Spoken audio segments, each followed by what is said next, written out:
తాకట్లో ఉన్న మీ బంగారం ఈ రోజు ఎంత ధర చేస్తుందో కొమ్మూరి గోల్డ్ వాళ్ళకి కాల్ చేస్తే ఫ్రీ గోల్డ్ కాస్ట్ చెక్ చేసి చెప్తారు. నమస్కారం, సుమన్ టీవీకి స్వాగతం. నేను గీతాంజలి. ఇవాళ మనతో పాటు ఉన్న అతిథి ఆచార్య కాకునూరి సూర్యనారాయణమూర్తి గురువు గారు. వారితో మాట్లాడదాం. గురుగారు నమస్కారం అండి. నమస్కారం తల్లి. వ్యాస పూర్ణిమ అవునమ్మా, తెలుసుకోవాలని కోరికండి. గురు పౌర్ణిమ, వ్యాస పూర్ణిమ, ఆషాఢ పూర్ణిమ అన్నీ ఒకటే. కానీ మనం దాదాపుగా కొన్నేళ్లుగా పాటిస్తున్న పద్ధతి దేవాలయానికి వెళ్ళడం, అక్కడ కాసేపు గడపడం, అర్చన చేయించుకోవడం, లేదా పూజ చేసుకోవడం, అక్కడ కాసేపు కూర్చోవడం, వచ్చేయడం అయిపోయింది.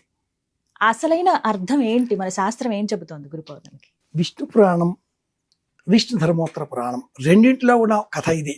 ఒకనాడు కాశీ నగరంలో ఒక బ్రాహ్మడు ఇంటిలో శ్రాద్ధ కర్మ, భోక్తగా ఎవరు లేరు, ఒడ్డున తిరుగుతున్నాడు. ఎలా అని బాధపడుతున్నాడు.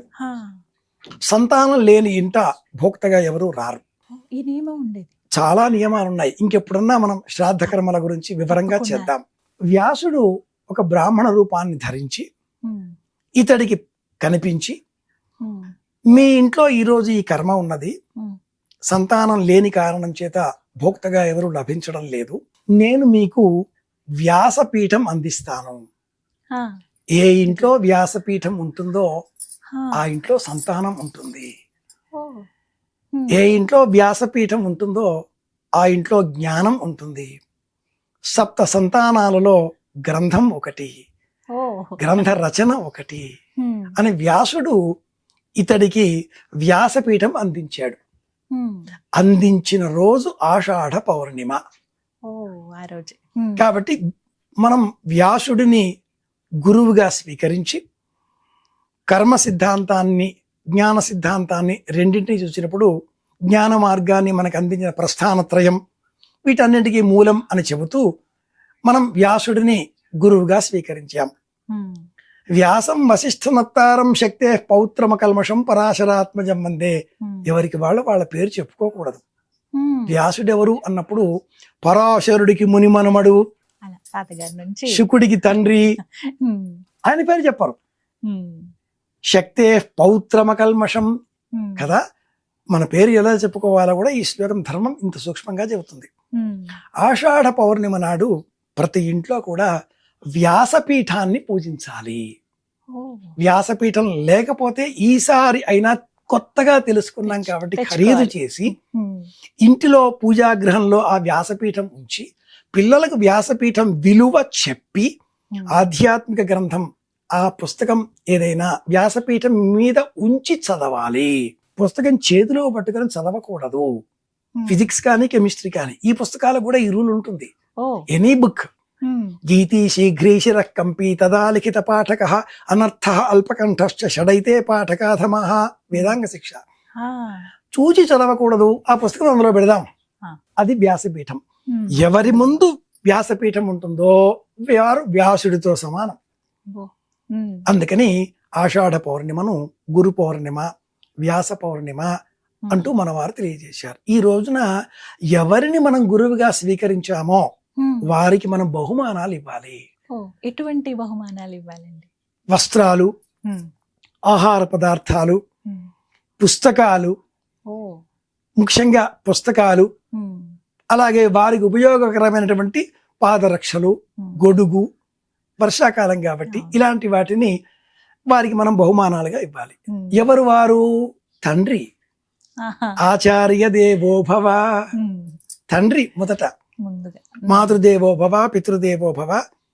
వేదంలో ఒక చిన్న అనువాకం ఉంది తల్లి. వేదమనూచ్యాచార్యోంతే వాసిన మన శాస్తి. మనం చెప్పే సోకాళ్ళు నీతులన్నీ ఇందులోనే వస్తాయి. సత్యం వద, ధర్మంచర అన్ని ఇందులోనే. స్వాధ్యాయ ఆన్మా ప్రమద. చదువుకునే సమయంలో చాలా జాగ్రత్తగా ఉండాలి. యాన్యనవద్యాని కర్మాణి తాని సేవితవ్యాని నో ఇతరాణి యాన్యస్మాకం సుచరితాని. ఈ రూల్స్ అన్ని అందులోనే వస్తాయి. ఇందులో తల్లి, తండ్రి మొదటి గురువులు. అంతేకాని సాయిబాబాను పూజిస్తున్నారు, అది వారి వ్యక్తిగతమైన ఇష్టం. మీకు ఇష్టం ఉంది, మీరు పూజ చేయండి. వారికి ఇష్టం లేదు, వారు పూజ చేయరు. ఇందులో ఎవరో ఇంకెవరిని నిర్ణయించకూడదు, నియంత్రించకూడదు. మీరెలా పూజ చేస్తారు అని వీళ్ళు వాళ్ళని నియంత్రించకూడదు.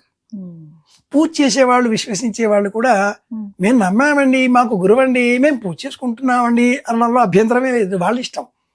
వాళ్ళు ఇతరులందరినీ కూడా మీరు మా ఇంట రావాలి అంటూ ఇన్సిస్ట్ చెయ్యకూడదు. No force at all.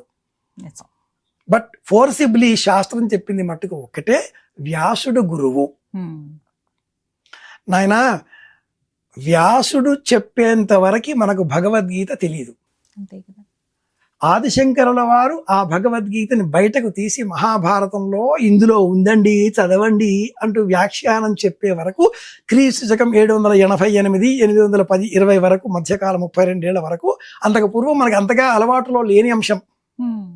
Vishnu శాస్త్రం కావచ్చు, భగవద్గీత కావచ్చు, శివశాస్త్రం కావచ్చు, 3 భారతంలోనే ఉన్నాయి. వ్యాసుడు ఇచ్చాడు మనకు 18 పురాణాలు, 18 ఉప పురాణాలు, 18 ఉప పురాణాలు, 500 బ్రహ్మసూత్రాలు, ఒకటైన వేదాన్ని 4గా విభజించడం. ఇది 28వ మహాయుగం. 28వ మహాయుగంలో కృష్ణద్వైపాయనుడు. ఇటువంటి వాడు మనం ఏ సమాధానం చెప్పినా సైన్స్ పరంగా కూడా చెప్తాం కదా.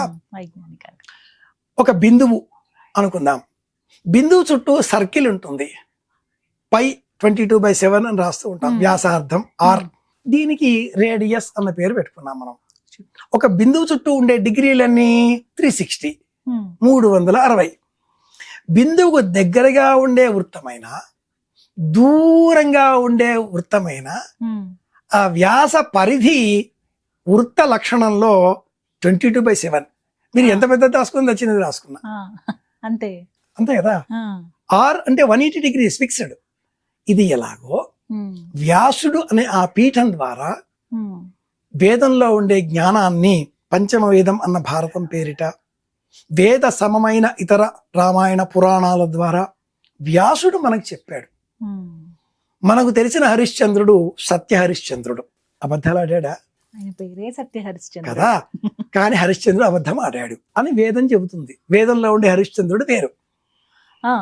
ఆ హరిశ్చంద్రుడు కుమారుడు పుడితే వరుణదేవుడికి ఇస్తాను అన్నాడు. ఇవ్వలేదు.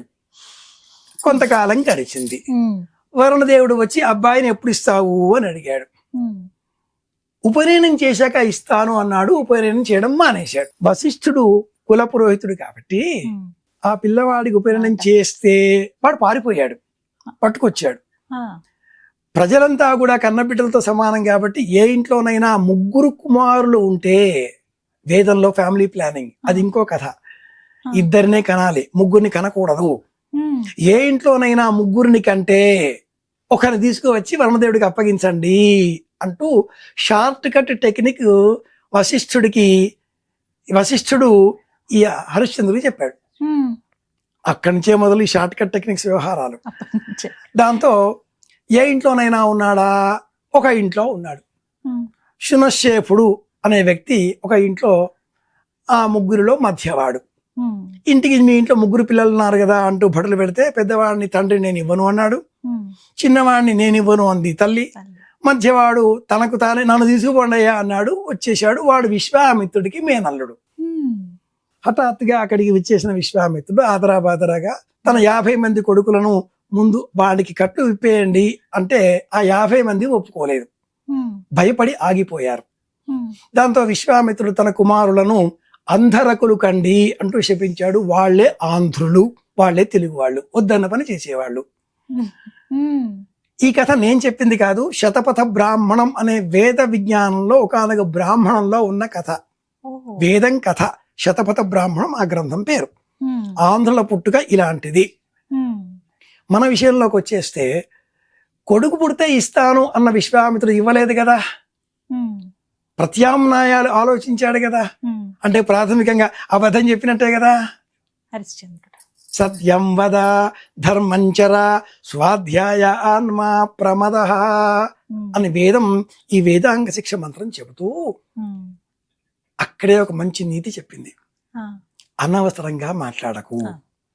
ముందు ఎంత అవసరమైతేనో తప్పదైతేనో కొన్ని పదాలు అలా మాట్లాడిచి ఊరుకో. చెప్పకు. చెప్పే నోటికి చూసే శక్తి లేదు, చూసే కంటికి చెప్పే శక్తి లేదు. Keep quiet. Finger on mouth. LKG teacher చెప్పింది, బస్ ఖతం వినేయాలి.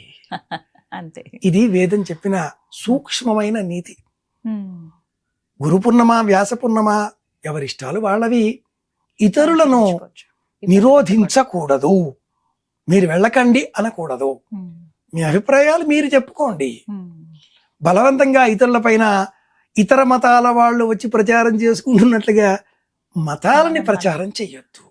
ఈసారి నుంచి ఈ విధంగా జరుపుకుంటాం గురుగారు. వ్యాసపీఠం తెచ్చుకొని చక్కగా తప్పకుండా. అక్కడ గ్రంథాలను పెట్టి పిల్లలకి ఆ విలువను చెప్పి మందిరంలోనే, ఇంట్లో ఉన్నటువంటి దేవుడి మందిరంలోనే పూజ చేసుకుని ఆ విలువ పిల్లలకి చెప్తే అది కదా అసలైన పండుగ అంటే. అలా మంచి పని చేస్తున్నారు తల్లి.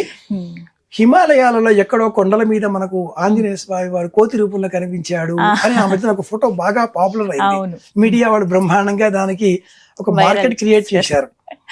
ఆ కోతి రూపంలో ఉండే ఆంజనేయ స్వామి వారి ముందు కూడా ఉన్నది ఉమ్, వ్యాసపీఠం, ఆ, దాని మీద రామాయణం పుస్తకం. ఉంటుంది. రామ చూసి రామ నేర్చుకోవాలి రామ కదా వ్యాసపీఠం ఉండాలి అని. ఇది ఇది కూడా చెప్తోంది మనకి. చాలా చక్కగా వివరించారు గురుగారు. ధన్యవాదాలండి. శ్రీరామ జయం. శుభమస్తు.